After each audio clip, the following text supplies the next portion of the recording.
Twelfth pass करते ही सबसे बड़ा क्वेश्चन मार्क होता है अब क्या करें। जैसे ट्वेल्थ तक ये टेंशन नहीं होती कि क्या करें, पता है हर क्लास आगे बढ़ती जानी है। टेंथ के बाद थोड़ा सा लगता है क्या स्ट्रीम ले, बट ट्वेल्थ तक फिर भी लाइफ आराम से स्मूथ गुजरती है। असली प्रॉब्लम स्टार्ट ही ट्वेल्थ के बाद होती है कि अब लाइफ में क्या करें, क्योंकि ट्वेल्थ के बाद अपने 3-4 साल जहाँ खपाए, अपने ऊपर लगाए, उससे आपके अगले 50 ईयर्स कैसे बीतेंगे ये डिसाइड होता है। तो बहुत जरूरी है बहुत ध्यान से अपना डिसीजन लेना।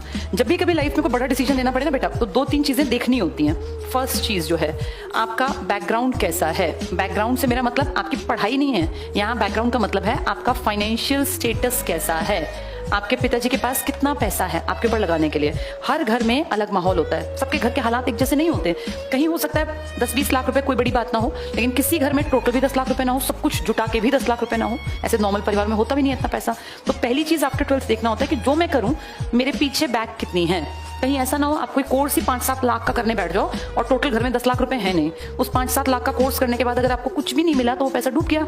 जिसके पास है 2-4 करोड़ रुपए, उसके 10 लाख डूबे तो फर्क नहीं पड़ता, लेकिन जिसके पास टोटल ही सारी जिंदगी की कमाई 5-7 लाख रुपए और वो तुमने गवा दी तो फिर गड़बड़ है। तो पहली चीज देखनी होती है हमारा फाइनेंशियल बैकग्राउंड कैसा है। अगर वो स्ट्रांग है तो हम फ्री होकर डिसीजन लें, लेकिन अगर वो कमजोर है तो फिर डिसीजन सोच समझ के लेना चाहिए बेटा। फ्री होकर डिसीजन लेने में कई बार गलतियां हो जाती हैं, सोच समझ के डिसीजन लेने में चांसेस हैं कि आप सही डिसीजन ले पाएं।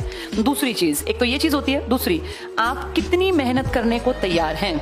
अगर आप मेहनत करने को तैयार नहीं हैं तो फिर आप ये मान के चलिए कि सक्सेस नहीं मिलेगी, चाहे आप गवर्नमेंट जॉब की कोशिश करें चाहे आप प्राइवेट सेक्टर में जाएं, क्योंकि हर चीज डिमांड करती है हार्डवर्क, मेहनत की। मेहनत से ही सक्सेस आती है। ये बात 12वीं तक बेशक किसी ने ना बताई हो या बताई हो तुमने अनसुनी की हो, अब इस बात को गांठ से बांध लो। जो मेहनत करेगा वो आगे निकलेगा, सीधा फंडा है बेटा। अब तुम लाइफ में आगे बढ़ गए। अब तक बच्चे थे, 12th तक बच्चा होता है बहुत छोटा, लेकिन अब तुम ना जब आगे निकलोगे तो तुम देखोगे तुम अकेले ही चलना है।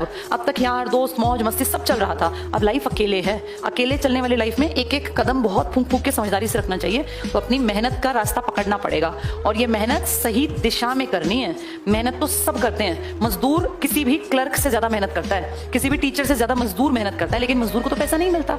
डॉक्टर से भी ज्यादा मेहनत करता है। हम मेहनत करें प्लस हम सही डायरेक्शन में मेहनत करें, अपनी लाइफ सेट करने की डायरेक्शन में, तो बात बनेगी, वरना बात फिर पीछे रह जाएगी। तो ये कुछ चीजें बेटा ध्यान से समझना। अब सबका फाइनेंशियल स्टेटस अलग अलग है। तुम्हारे फादर कितना कमाते हैं, तुम्हारा बैकग्राउंड कैसा है, ये बहुत बड़ी चीज होती है। 12th तक चाहे इसकी समझ ना हो, लेकिन अब ये मैटर करेगा कि तुम कैसा कोर्स करोगे, क्या करोगे, उसका तुम्हारे घर पे कितना इफेक्ट आएगा और मेहनत कितनी करोगे और कौन सी डायरेक्शन में करोगे। ठीक है, इन चीजों से तुम्हारा भविष्य बनेगा। और अब भविष्य का मतलब बेटा अगले 50 ईयर्स हैं, क्योंकि मैं ये मानती हूँ तुम बैठे हुए लोग 18 से 20, 22, 25 तक के, इससे ज्यादा के बच्चे नहीं होते पढ़ने वाले। 18 से 25, ज्यादा तुम 17 साल के हो 12th पास।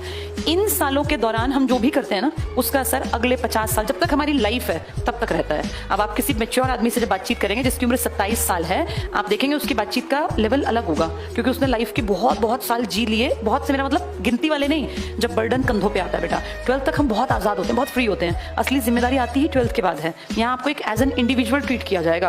अब आपको अपनी लाइफ सेट करनी है, ताकि जिस दिन आपको ये हो ना लाइफ का लास्ट डे है, उस दिन हम सेटिस्फाइड फील करें कि हमने लाइफ में बहुत कुछ अचीव किया, जितना कैलिबर था उसका पूरा यूज किया और अपनी लाइफ को बहुत अच्छा बनाया। ऐसा ना हो आप रोज मर मर के जीते रहो कि यार मैंने क्या किया, काश मैं उस टाइम ठीक डिसीजन ले लेती, काश मैं ऐसा ना करता या ऐसा कर लेता। ये काश बहुत दुखी करेगा। लाइफ बहुत लंबी है, अभी तुम बहुत यंग हो, तो अगले 50 साल अच्छे बीते। जितने साल की तुम्हारी लाइफ है, मान लो 70 साल 65 साल, वो सब अच्छा बीते, उसके लिए अब बहुत मेहनत करना।